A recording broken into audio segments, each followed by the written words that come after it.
ሀቡዬ ሰላም ነው?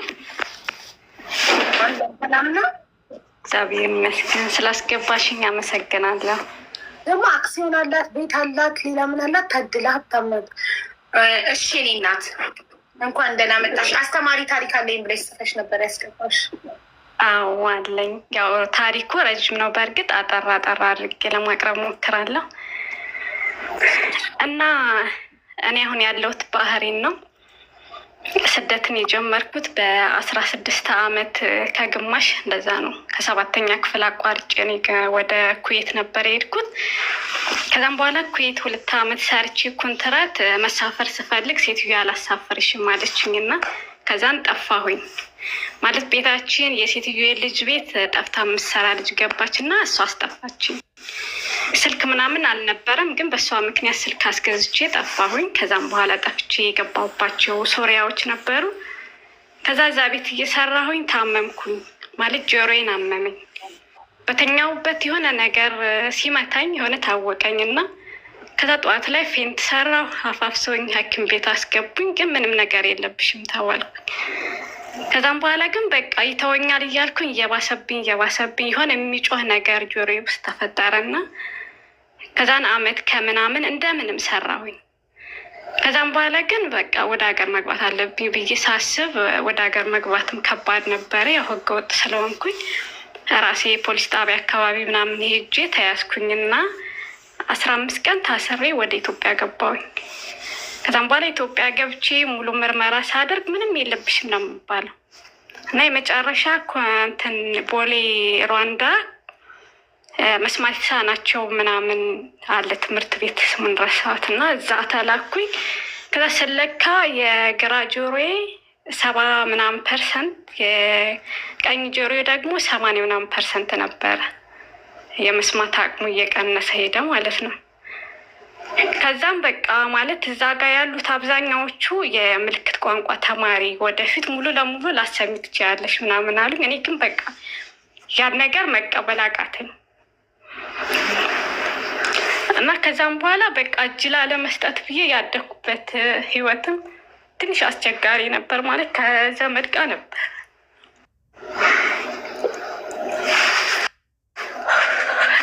ይቅርታቡኝ እና ብቻ እንደምንም ራሴን አጠንክሬ እዛ የሰራሁበት ብርም ብዙ ያኔ ያላቅም ልጅነት ነበረ። በዘመድ ነበር ማስገባው እና ብር እንተሳሰብና ብሬን ስል ያው ሙሉ ብር አልተሰጠኝም፣ የተወሰነ ብር ተሰጠኝ። ከዛ ምን አሰብኩኝ፣ ለምን ትምህርቴን ቢያንስ ከ8 አልማርም ብዬ ትምህርት ጀመርኩ። የቀን ትምህርት ጀመርኩኝ። ከቤተሰብ ማለት ከነበርኩበት ከዘመድ ቤት ወጥቼ ቤት ተከራይቼ ለራሴ የሆነ ተመላላሽ ሰው ቤት ምናምን እየሰራሁኝ ትምህርት የቀን ጀመርኩኝ። ማለት እኔ ብሩ የሚያስኬደኝ ነበር ይመሰለኝ። ከዛም በኋላ 8ኛ ክፍል እንደምንም ተማርኩኝ፣ ሚኒስትሪ ተፈተንኩኝ። ግን እንደዛ ስማር ትንሽ ቁመቴ ረዘም ስለምል ከኋላ ነበር የሚያስቀምጡኝ። አስተማሪ ፊት ለፊት ሆኖ ሲያስተምር ራሱ ብዙ አይሰማኝም ነበር። ግን እንደዛ ሆኖ ሚኒስትሪ ተፈትኜ 70 ምናምን አምጥቼ አለፍኩኝ። ከዛ 9 ስጀምር የነበረችኝ ብር አለቀች። ምንም ድጋፍ የሚያደርግልኝ ቤተሰብም የለም። ከዛም በኋላ በቃ ለምን ተመልሼ ስደት አልሄድም አልኩኝና ወደ ዱባይ ፕሮሰስ ጀመርኩኝ። ከዛ ፕሮሰሱ ደግሞ ቶሎ መጣ። ዱባይ ሄድኩኝ። ዱባይ 3 ወር እንደሰራሁኝ ሴትዮ በጣም መጥፎ ነበረች። ምግብ ከለክለኛለች ምናምን። ከዛ ድጋሚ ጠፋ ዱባይ። ከዛ ጠፍቼ ጃዛ ቤት ሰዎች አገናኝና ሄጂ። ከዛም በኋላ ጃዛ ቤት ሆኜ ጥሩ ልጅ አጋጠመችኝና ፓርታይም እያሰራችኝ ያው የጆሮዬን ነገር ፓርታይም እየሰራሁኝ አመት ከ9 ወር ሰራሁኝ ዱባይ። ከዛም በኋላ ጎረቤት ጓደኛ ነበረኝ። ማለት በጎረቤትና ነበር የተዋወቅ ነው። እሱ የዩኒቨርሲቲ ተማሪ ነበረ። ያው ትውውቅ ነው እንጂ ምንም ላይፍ የሚባል ነገር የለንም። ከዛም በኋላ ለምን አገር አገቢም በቃ ማለት ትዳርን መስረት ምናምን አለኝ። ተነጋገርና ተስማማን። ከዛን አገር ልገባ ወሰንኩኝና አፉ መጣና ከዛም በኋላ ፓስፖርቴን ከኤምባሲ ተቀበልኩ። ከዛ የ6 ወር ጊዜ ተሰጠን። በዛን ጊዜ ወይ መውጣት አለብኝ ወይ ደግሞ ስፖንሰር ፈልጌ ቪዛ መቀየር አለብኝ። እኔ ግን መውጣት ስለነበር ፍላጎቴ ከዛም ወጣሁኝ። ትኬት ቆርጬ ምናምን ሲሄድ መውጣት አትችይም ያልተስተካከለ ነገር አለ ተባልኩኝ። ትኬቴ ከስሮ እንደገና አቡዳቢ ነበረ ስፖንሰሮች አቡዳቢ ሄጄ ድጋሚ ተስተካክሏን ተብዬ አሁንም ኤርፖርት ሲሄድ አሁንም መውጣት አትችይም ተባልኩኝ።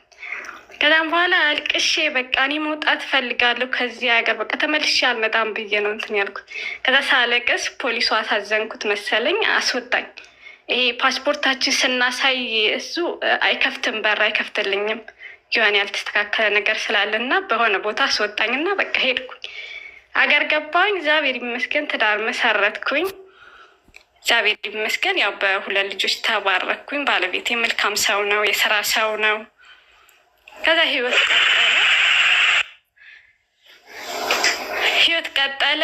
በስተመጨረሻ ግን ማለት ባለቤቴ በጣም ጎበዝ ልጅ ነው፣ ይሰራል። ኢንጂነር ነው ግን በሙያው ሳይሆን አልሙኒየም ስራዎች ላይ ነበር የሚሰራው እና ጥሩ ስራ ያገኛል፣ ጥሩ ያገኛል። ግን የሆነ ሰዓት ሳናስበው የሆነ ነገር ይመጣና የሆነ ያገኘነው ነገር በቃ ዜሮ ያስቀረናል። ምን እንደው ግን አይታወቅም። ወይ የሆነ ቤተሰብ ይታመማል ወይ የሆነ ነገር ከዛ ደግሞ እንደገና ደግሞ ይፍጨረጨራል፣ ይሰራል፣ እንደገና የሆነ ያገኛል። ብቻ አጉሎ አያውቅም። እግዚአብሔር ይመስገን ከሰው ማለት ከሰው እኩል ኖር ያለው እግዚአብሔር ይመስገን። በስተመጨረሻ ግን አሁን የዛሬ ዓመት ትንሽ ኑሮ ከበደን ስለዚህ እግዚአብሔር ይመስገን ኮንዶሚኒየም ገዝተናን ኮዬ ላይ ግን በቃ የገቢዎች ነገር ተደራረበ ምናምን በጣም በቃ ነገሮች ምስቅልቅል አሉና ኑሮ ትንሽ ከበደን፣ በጣም ተጨናነቀ እሱ። ከዛም በኋላ በመሀል ያነገርኩሽ የጆሮዬ ሁኔታ በቃ አበቃለት። የመስማት እንትኔ ወረደ በጣም በቃ ከሰው ጋር ለመገናኘት እንዴት ነው ማህበራዊ ኑሮ ራሱ በጣም ነው የሚከብደኝ። በጣም በቃ የመስማት ደረጃ ከ40 አንደኛው 56 አንደኛው 47 ደርሷል። ከዛም በኋላ ግዴታ እንትና ጋር ሄጅ ፒያሳ ዶክተር ነጋጋ ከአንገት በላይ ስፔሻላይዝ እዛ ሲሄድ ምንም እንትን የለውም ማዳመጫ ነው መጠቀም ያለብሽ አለኝ። ማዳመጫ ታዘዘልኝ። ማዳመጫው 100,000 ብር ነው እና ያኔ ነገሮች ምስቅልቅል ሲሉ እኔም ከማህበራዊ ኑሮ ርቅ ያለው ቤተሰብ ጋር እንኳን ለመገናኘት ምን ይሉኝ ይሆን በቃ እንዴት ነው ስታወሪ ማለት በጣም ነው በቃ ሞራልሽ ስብር የሚያደርገው እና ደግሞ ሰው አይረዳሽም። የሚታይ ህመም ሲሆን ይረዳሻል። ግን የኔ ህመም ራሴ ነኝ የማውቀው እና በቅርብ የሚያውቁ ሰዎች እንጂ የሚታይ ነገር አይደለም። ከዛም በኋላ በቃ ስራዎቹም ተበላሹበት። ባለቤቴ የገቢዎች ጉዳይም ብዙ ነገር ተመሰቃቀለ። ከዛም በኋላ ለምን ማዳመጫ ገዝተን በቃ እኔ ለሆነ አመት ሄጅ መስራት አለብኝ ብለን ተነጋገር በማዳመጫው ማለት ነው።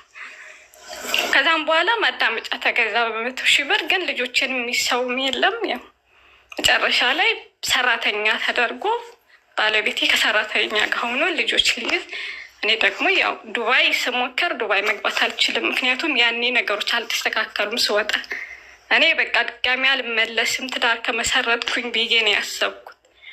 ግን ያው እንደዚህ አይነት ነገር ሲፈጠር ደግሞ ስደትን አማራጭ ስታደርጊ ደግሞ አይሆንም ሲባል ይከብዳል። ብቻ ያለኝ አማራጭ ኩዌትም እንደዛ ነበረብኝ፣ ዱባይም እንደዛ ግዴታ አሁን ባህሬን ነበረ። ከዛም በኋላ ልጆችን ሰራተኛ አስቀምጬ ከባለቤቴ ጋር አንደኛው ልጅ 5 አመቱ ነበረ የዛሬ አመት ማለት ነው። ትንሹ ልጅ ደግሞ አመት ከ9 ወሩ ነበረ። ሰራተኛ አስቀምጬ ከባለቤቴ ጋር መጣሁኝ። እግዚአብሔር ይመስገን ያው እግዚአብሔር ጥሩ አልጣለኝም። ያው ችግሬን ተናግሬ የገባሁባቸው ሰዎች ያው ስራ ይበዛን፣ ግን ሰዎቹ ህመሜን አውቀው ስላስገቡኝ ይረዱኛል። በማዳመጫ ነው የምጠቀመው እና ማዳመጫውን ተጠቅሜ ግን ሳወጣው አሁን በቃ ከበፊቱ በቃ ሞቷል። ኤርፎኑ ይሄ ማዳመጫውን ከጆሮዬ ካወጣሁት በቃ ምንም ነው የማልሰማው። ቦምብ ቢፈነዳ አልሰማም በቃ እና በቃ ስተኛ በቃ ሁሉም ተኝተው እኔ ስተኛ ብቻ ነው የማልቀው። ለምን ሌሊትም ካደረ ይበላሻል። አንደኛ፣ ሁለተኛ ደግሞ ግለት ስላለው በቃ በጣም ሁሌ ማግሪን ያመኛል። ሁሌ ግለት አለው ማዳመጫው በራሱ እና በዛ ሁኔታ እየሰራን ግን አሁን ምን ተፈጠረ? ሰራተኛ ሊቀመጥልኝ አልቻለም። ቤት ይመጣሉ ይሄዳሉ፣ ይመጣሉ። ግማሾቹ ማለት አንዷ ምግብ ማብሰል አትችልም፣ እችላለሁ ብሎ ይገባሉ። አንዷ ደግሞ ማብሰል የምትችለው ደግሞ በቃ የቤት አያያዝ የለም። ልጄ ትምህርት ጀምሯል። አሁን ኬጅቱ ነው። በቃ ትምህርት ቤት ምሳ ሳይበላ ነው የሚመጣው። ቋጠርለት ጥሩ ነገር አይደለም ምናምን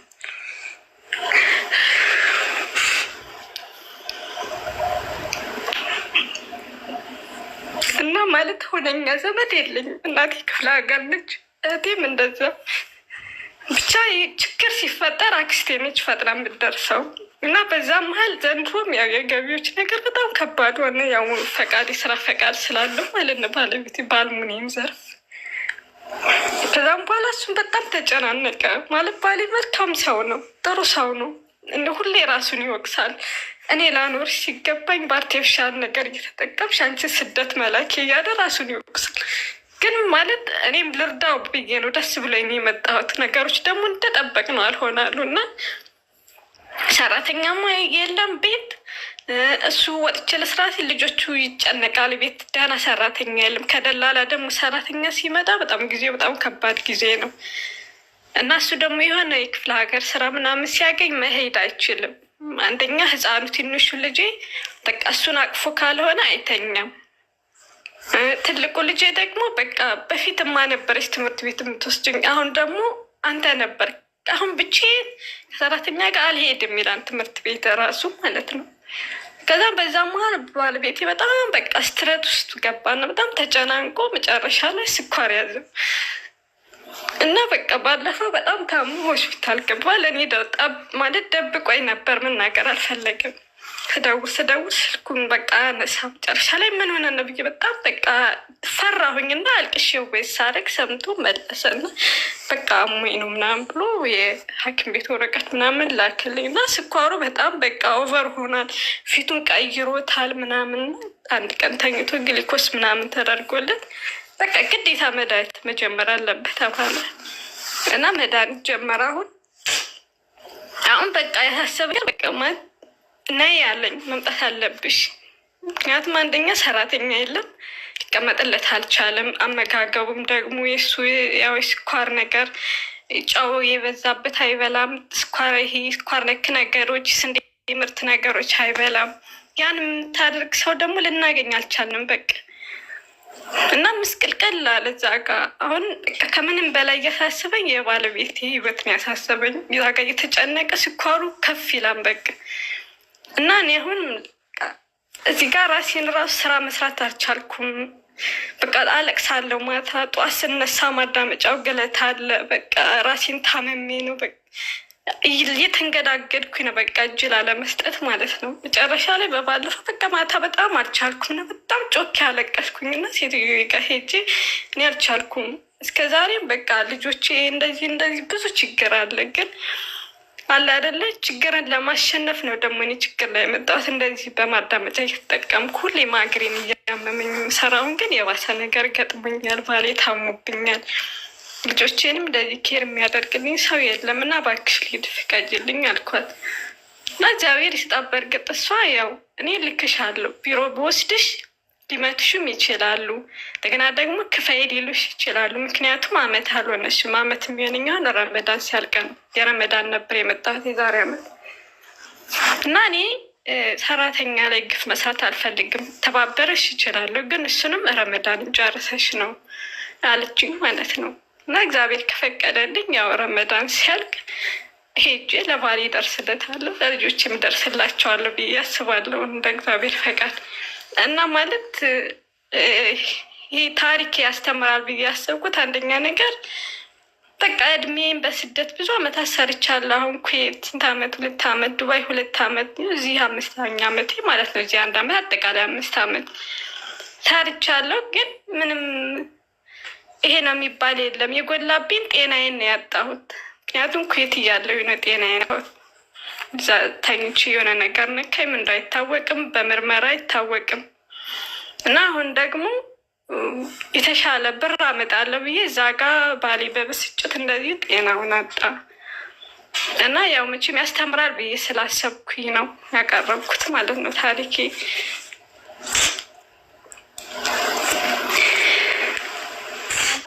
በኋላ ረመዳን 9 ቀን ነው የቀረው። ስለዚህ ከ1 ወር ከ9 ቀን በኋላ ሀገር ቤት ስትሄጂ ምን ልትሰሪ ነው ያሰብሽው? አሁን ግራ ያጋባኝ ማለት እኔ አስቤ የነበረ አሁን በፊት እዛ ያለው እንደዚህ ወይ የሆነ ባልትና ነገር ብቻ አስባለሁ። ግን ያኔ የያዘኝ ምንድን ነው መሰለሽ፣ በቃ መስማት አልችልም። ሱቅም ክፈቺ ስቲል ዳቦ ለመግዛት እንኳን ሱቅ ሄደሽ የሆነ ብር ሰጥሽ መልስ ለመቀበል በጣም ይከብዳል። እውነት በጣም ጤና ጣቢያ እንኳን ክትትል ሳደርግ ነፍሰ ጡር ሆኜ ሁሌ አክስቴን ይዤ ነው የሚሄደው። ለምን በቃ አለ ማለት እሰማለሁ እኮ የተወሰነ፣ ግን እፈራለሁ ገና አዳግማለሁ ብዬ። ከዛ ሰዎች ደግሞ አለ አይደል የሆነ ለአንቺ እንኳን መስማት ሙሉ መስማት እየቻልሽ እንኳን ስታዳግሚ አለ አይደል ታዳግሚያለሽ። ግን እኔ ምንድን ያልሽኝ ካልኩኝ በቃ ህመሜን የሚያውቁ ይመስል ጆሮች ላይ ተኝተሻል አሰሚም እንዲህ ምናምን ሲሉ ስብር ያደርጉኛል። እና ሁሌ ሰው እርዳታ ይዘሽ መሄድ በጣም ከባድ ነው። ግን ስታይ ሙሉ ነኝ ቆንጆ ነኝ ምናምን ነገር፣ ግን ህመሜን እኔና ፈጣሪ ነን የምናውቀው። እና ያኔ በቃ ሰራለሁ የምታደርጊው የጆሮ በቀኝሽ ነው በግራሽ? ተጠቀሚ የተባልኩት ሁለቱንም ነው። አሁን ግን በግራዬ ነው የምጠቀመው። ሁለቱ ማለኝ ግን በግራዬ ነው። እሱን ያደረግኩት ደግሞ ምንድን ነው በቃ ማግሬን አልቻልኩም። ራስ ህመም በቃ አልቻልኩም። ሁለቱንም የገዛሽው? ስትገዢ ሁለቱንም ገዝተሻል፣ ግን የግራውን ብቻ ነው እያደረግሽ ያለሽ? እሺ። በባትሪ ነው በቻርጅ ነው የሚሰራው? በባትሪ ነው። ባትሪው ሲያልቅ ማን ይገዛልሻል? ባትሪ ሲያልቅ አሁን ባለፈው አልቆብኝ ከኢትዮጵያ ስመጣ ማለት በዛ አድርጌ ነበር ያመጣው፣ ግን አለቀ። ምክንያቱም እንደዚህ ሳመሽ በብዛት እያመሽ በምሰራ ቀን አንዷ ባትሪ ለ3 ቀን ለ4 ቀን ትሆናለች። በጊዜ ከተኛ ወይ አርፍጄ እንደዚህ ምናምን አላለ ሰዓቱን እንትን ካለልኝ ደግሞ 5 ቀን 6 ቀን ይቆያል። ትንሿ ክቧ እና አልቆቤ ስነግራት እዚህ ሀገር አጡ ኦርደር ልታደርግ ብላ ከዛ ከቻይና ነው ኦርደር ያደረገች ከቻይና ሀገራቷል። እኔ ልጄ ይጠቀም ነበር አሳይመን ልጄ በልጅነቱ ኦፕሬሽን ከመደረጉ በፊት ይጠቀም ነበር። ሂሊንግ ሄድ እሱ ባለባት አመጡልኝ። ዞሮ ከቻይና ነው አለች። ያው 15 ቀን ምናምን ቆይቶ አመጡልኝ እና እሱ ነው እንትኑ ይገባል። ይሄ ውስጡ እንዲያቅፈው ተብሎ ይሄ ጄሏ ነገር ተሰርታልሻች ወይስ እሱ ህፃን ስለነበረ ነው እንዲቀመጥ ጆሮ ላይ? ያንቺ ቁጭ ብቻ የምትለው ናት? አይ ይሄ ልክ ከላይ በኩል እንትን ብሎ ከጆሮ ይዘወር ብሎ ከዛ ወደ ውስጥ ገባ የምታረጊያት ፕላስቲክ ያላት ማለት ነው።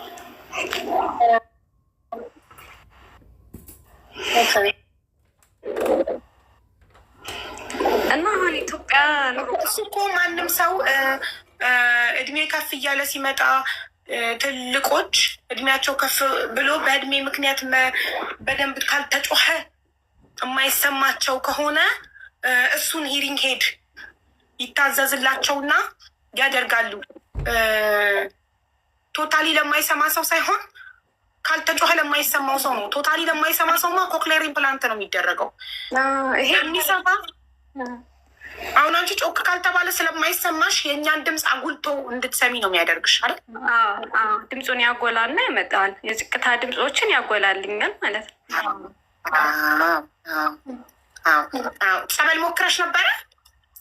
ጸበል ሞክሬያለሁ። እንግዲህ ጊዜ ያልሆነም ሆኖ ነው እንጂ ጸበል ሞክሬያለሁ። ግን በቃ የሆነ ተስፋ አለኝ በጸበል እንደምድን። ምክንያቱም ሕክምና በጣም ሄጃለሁ። እዛም ወስደውኛል እነሱ። ኢትዮጵያም ተመርምሬያለሁ። ምንም ታጥቤያለሁ። ዶክተር ነጋ ራሱ 2 ጆሮ ታጥቤያለሁ። ምንም በምን የተነሳ ነው አሉሽ? እንዴት ነው የጀመረች ሲሉኝ፣ ያው እዛ እንደነገርኩሽ ነው። ማታ ተኝቼ የሆነ ጆሮ ላይ የሆነ የወደቀም የሆነ በጥፊ የተመታሽ አይነት ነገር አለ አይደለ?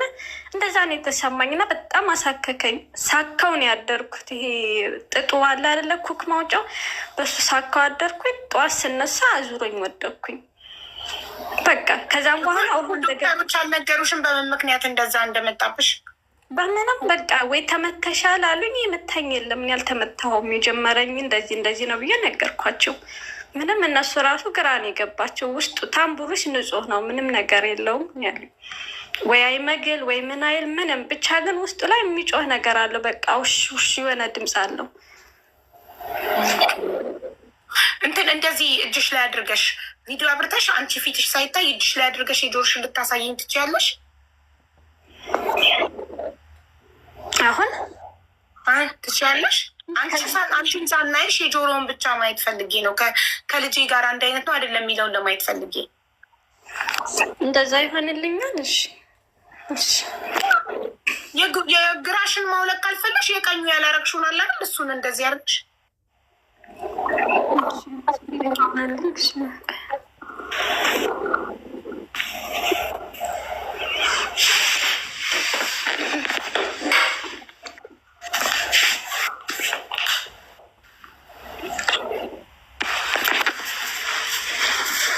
ታይሻል አይታይሽም አላውቅም። እንዴት ባትሪ ሴቭ የሚለውን ንኪያ። ቪዲዮውን ከነካሽ በኋላ ሴቭ የሚለውን መንካት አለብሽ። ቪዲዮ አልከፈትሽም። አሁን ተርን ኦን የሚለውን ንኪ፣ ከዛ ሴቭ የሚለውን ንኪ። ኦኬ። ከዛ ካሜራውን ወደኋላ ማዞር ትችላለሽ። እንደዚህ እጅሽ ላይ የጆሮውን አልቅሽ፣ እሱን ብቻ እንዳያው። ጆሮሽን ማየት አልፈልግም። እጅሽ ላይ የጆሮውን አውልቀሽ እጅሽ ላይ አድርገሽ አታሳይ።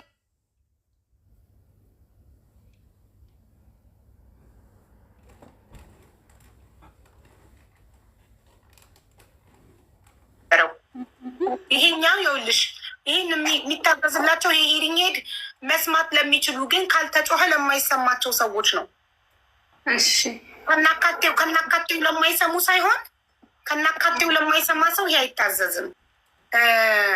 መስማት ለሚችሉ ግን ካልተጮኸ ለማይሰማቸው ሰዎች ቀስ ያለ ድምፅ እንዲሰማቸው አጉልቶ ድምፁን እኛ የምናወራውን ድምፅ ጎላ ብሎ ጆሯቸው እንዲደርስ የሚያደርግ ነው። አዎ፣ ግን ማለት ሳይድ ኢፌክት አለው ይሁን አላውቅም። መጠቀም ሳልጀምር በፊት የነበረኝ እና ማለት አሁን ወደዚህ ከመምጣቴ በፊት እንደዚሁ ነበረ። ማለት ቤት ከባለቤቴ ጋር ምናምን ችግሬንም ስለሚያውቅ ድምፁን ጮክ አድርጉም ስለሚያወራኝ ደህና ነበርኩኝ። እዚህ መጥቻ አሁን ላይ የምሰራ ሀበሻ ያለች እና አውልቄ ኤርፎኑን የተወሰነ ስታወራኝ ደህና ነበርኩ። አሁን ላይ ግን ምንም ማለት ራሱ እንትኑና ስለለመደ ይሁን ኤርፎኑን አላውቅም፣ ሳይድ ኢፌክት አለ ይሁን አላውቅም። እና አሁን በቃ ጭጭ ነው ካወለኩት ማለት ነው። እሺ ልንገርሽ፣ ጉዳት ሳይሆን ኦልሬዲ ይሄን ከለመዳችሁ በኋላ ስታውልቁት በጣም ከተጮኸ አልሰማችሁም። ያንንም የትንሽንም እያጣ ይመጣል። ያለዚህ መስማት አትል ነው እየለመደ ሲመጣ ነው። ይኸውልሽ አሁን አንቺ ያሰብሽው ማለት ነው ኢትዮጵያ ከገባሽ በኋላ የባልትና ስራ ልትሰሪ ነው ያሰብሽው? እኔ እንደዛ ነው ሀሳቢ። ማለት በቃ ባለቤቴን በእርግጥ ተመሳሳይ ነው ሀሳቡ። እኔ ሙሉ ባልትና አሁን ኦንላይን በእርግጥ እኔ የማውቀው ብዙ የለኝም። ኦንላይን ላይ ብሰራ እንደዛ አስባለሁ። ባለቤቴ ደግሞ ባልትናው እንዳለው ሆኖ እንደዚህ አላደለ ፋስት ፉድ እንደዚህ ሽሮ እንደዚህ ተጋቢ ነው ምናምን እንደዛ ይላል። ብቻ ከሁለት አንዱ ነው። ብቻ ግን ይሄ እጄ ስራ መስራት ግዴታ ስራ ያስፈልጋል። ለምን እንደኛ ባለቤት በኋላ ስትገቢ ስራ የምትጀምሪበትን ትንሽ ገንዘብ አዘጋጅተሻል? በእርግጥ ያው እስካሁን የሰራሁትን እንትን አላልኩም። ብር አይጠይቀኝም። ቤት ይመስገን። ታፍጫርጭሮ እሱ እንደምንም እዛው የራሱን የቻለ ልጆቹ እያሳደገ ነው ያለው። እስካሁን የሰራ በጣም ጎበዝ ባል ነው ማለት ነው። በጣም እግዚአብሔር ጤናውን በጣም መልካም ባል ነው፣ ጎበዝ ባል ነው ማለት ነው። ስለዚህ አሁን አመት የሰራሽበትን ካጠራቀምሽ ኦልሬዲ እና ገብተሽ ባልትና የምትሰሪ ከሆነ እኛ ሰፖርት እናደርግሻለን በመግዛት እኔም በማስተዋወቅ ቃሌ ነው። በነፃ አስተዋውቅልሻለሁ፣ ቪዲዮ ሰራልሻለሁ፣ ላይቭ ላይም ገብተሽ እንድታሳይ እንድታስተዋውቂ እረዳሻለሁ። የቻልኩትን ሰፖርት አደርግሻለሁ። እሱን ነው የምፈልገው።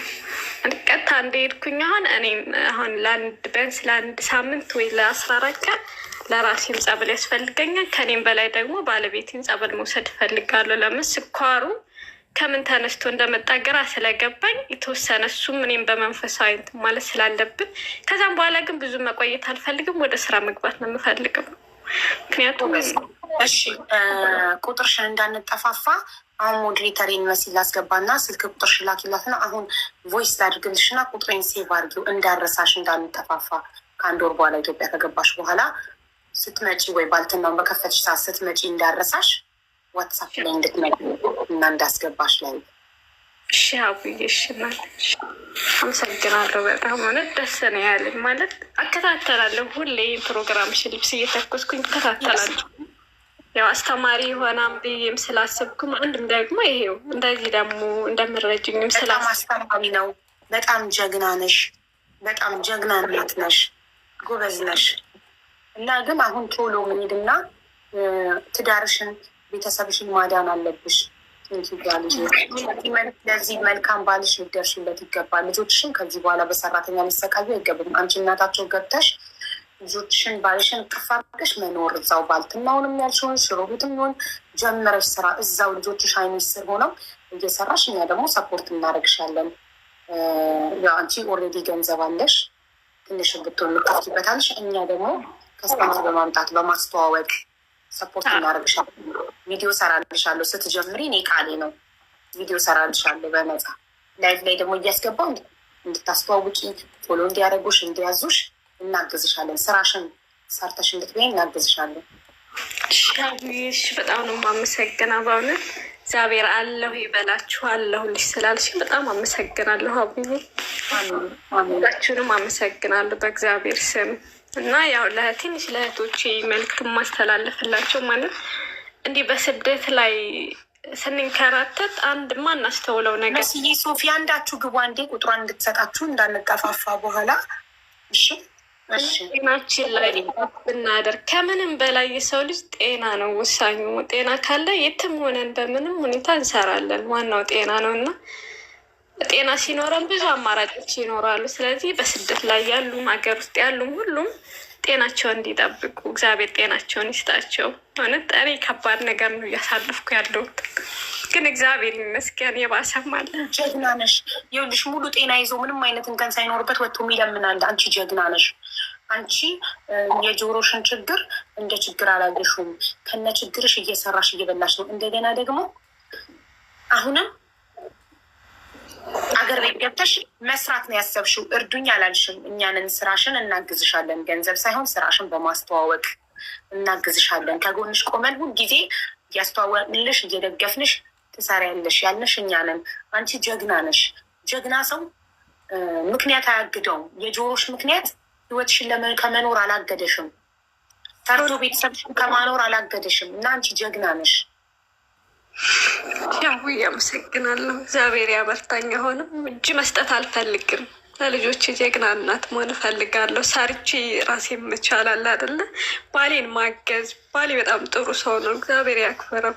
ብዙ ነገር አሳልፈናል አብረን እና እንደዚህ ደግሞ ጤናውን ባጣ ሰዓት እኔ ያለ አይደለ አኩርቶ እንዳኖረኝ ላኮራው እፈልጋለሁ እና እግዚአብሔር ይርዳኝ።